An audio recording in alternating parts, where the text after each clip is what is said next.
Hello and welcome to Big Dash Knows. Big Dash knows what? New York Giants football. Let's go. Today's video is a recap of day 4 and a preview of day 5 of training camp. And yesterday we saw some things, a lot of things that were different, a lot of things that we've been waiting to see, and then just a lot of energy on the field. So just to start off, John Feliciano, the pencil starting center for the New York Giants, was out for his second consecutive day. And filling in for Feliciano on some of those snaps was Shane Lemieux. And Shane Lemieux, if you don't remember his rookie year, he was getting some snaps early in the off-season, preseason too, along with Nick Gates, but Nick Gates took that job and pretty much ran with it. But unfortunately, with the injury to Nick Gates, last season, we're waiting for his possible return.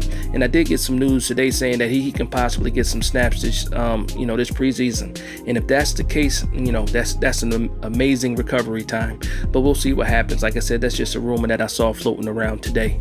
But outside of that, with Shane Lemieux moving to center to get some of these snaps, we got a chance to see Joshua Ezeudu at left guard with the first team, getting some quality reps. And with that being said, I couldn't wait for Joshua Ezeudu to get some of these first team snaps. I want to see him build chemistry with Andrew Thomas, and along with that, just to see what other options we might have, in the future when it comes to that left guard position, because we already know that Shane Lemieux struggled, in pass protection, and Joshua Ezeudu coming out is probably one of the better pass protection, at least in my opinion. Already out the gate as a rookie, I believe he's a better pass blocker than Shane Lemieux. Now, Shane Lemieux is absolutely a better run blocker, but again, in this type of NFL, in this day and age, this is a passing league, and you want to be able to protect your quarterback, especially a guy like Daniel Jones back there. You want to keep him upright, solid, and keep him in that pocket protected so he can make the right decisions. So again, I was happy to see that Joshua Ezeudu was getting some first-team reps at left guard because Shane Lemieux, was moved into that center spot. I also saw Jamil Douglas, getting some center reps as well. So it's good to see that we have some options. Bredeton, too. It's good to see that we have some options, behind John Feliciano. I'm not saying how good those options are, but absolutely being able to have some options, behind that center spot. Now, again, another I won't say it was an up and down practice for Daniel Jones. What I will say is that there were some good plays and there were some not so good plays. One good play, and if this was against Daniel Jones, was the interception by the rookie Dane Belton. Now, this was an interception in the end zone, deep ball. In my opinion, it was a shot downfield. You know how quarterbacks take a shot downfield. But regardless of that, still a great interception made by Dane Belton. Surprised to see him that deep, because like I said, in college he played in the box. He also played, some center field too. But I'm glad to see his versatility. This is Dane Belton, being far back or either up close into the line supporting the run. So good job, for Dane Belton doing that.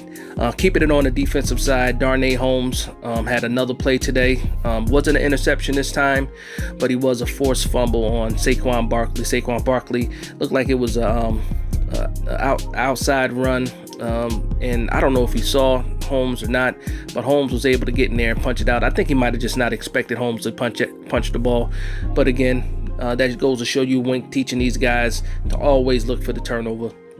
And with that, he was able to, cause that turnover by forcing that fumble against Saquon Barkley. So Darnay Holmes is a bright spot right now. Him and along with Wan'Dale Robinson and also Kadarius Toney, just to say a few, because it's a lot of guys making plays out there.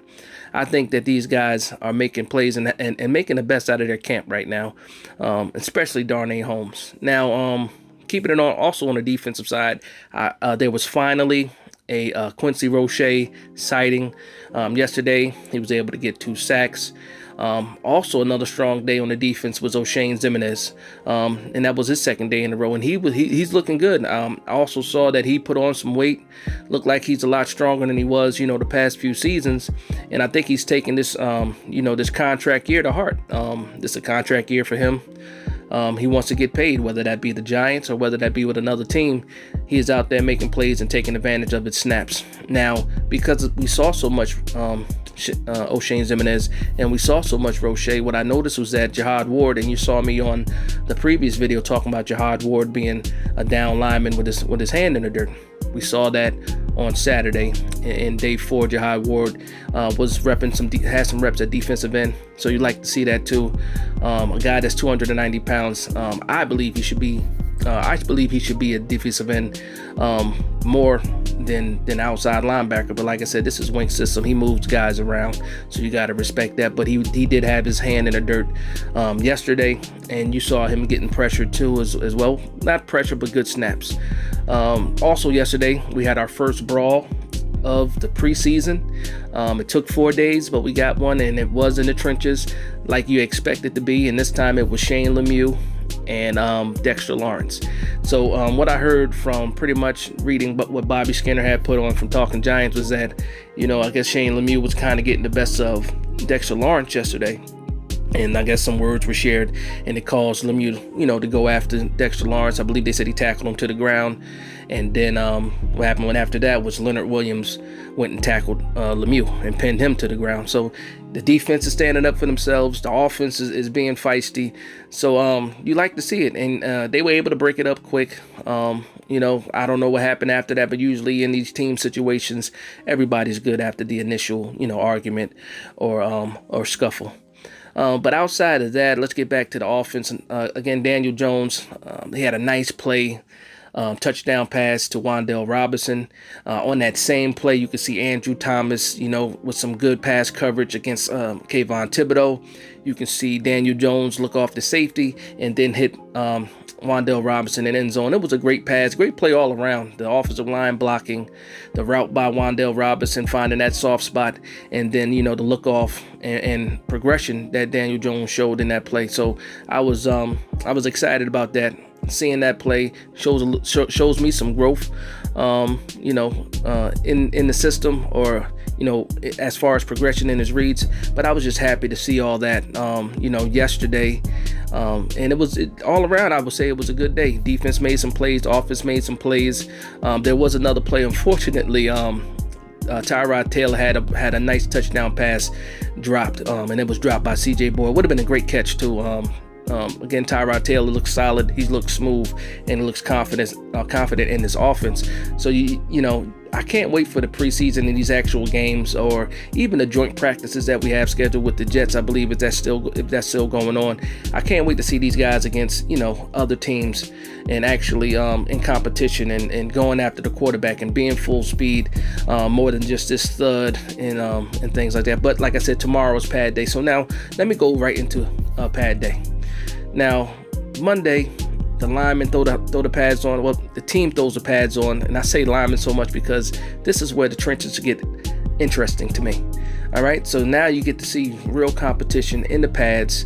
No more of this fast stuff, because all the time when it comes to these fast edge rushers, they're gonna beat these linemen when they can't be as physical as they want to be. So tomorrow, I can't wait to see exactly what happens with Evan Neal now against Kayvon Thibodeau, or Evan Neal against any of those other guys. Same thing for Andrew Thomas, and then especially in the middle, with the interior guards and center position, how Leonard Williams and Dexter Lawrence do tomorrow. I'm so excited about that. I don't know if it's going to be full thud tackling after the fact, but we know in the trenches that it's going to get, for lack of a better word, it's going to get dirty in there.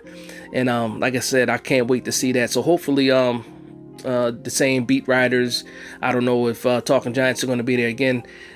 They keep sharing those videos. For a guy like me that can't be there live in these practices, I appreciate everything these guys are doing, putting up, all these videos and clips and things like that. All the beat writers, with their breakdowns of the practices, and I get a chance to read all that, whether it's Giants.com or if it's just these guys, via social media, Instagram, Twitter, Facebook, things like that.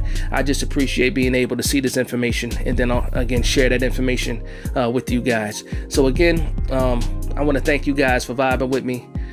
Please like, comment, and subscribe. And from one Giants fan to another, this is Big Dash Knows, Big Blue Nation.